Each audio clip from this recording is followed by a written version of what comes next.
Paano ko nga daw ba ginagawa yung gantong video? Halika, ituturo ko sa inyo. First, open nyo yung CapCut na apps. Pagkatapos, i-click nyo yung add video. I-click natin yung dalawang video na ginawa natin kanina. Take note lang guys, kapag kayo magre-record, kailangan hindi gagalaw yung camera. At susunod natin gawin, i-click natin yung unang video. Pagkatapos, hanapin nyo yung overlay para bumaba yung video. Pagkatapos, i-click natin yung nasa ibaba na video. At i-click natin yung mask.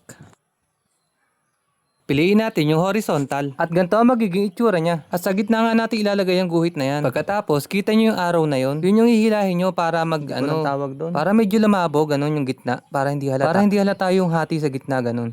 Hilahilahin nyo lang. Yung tama lang ha. Basta tansya-tansya lang. Basta yung hindi na halata yung gitna. At ito, okay na nga to. Pwede natin i-save.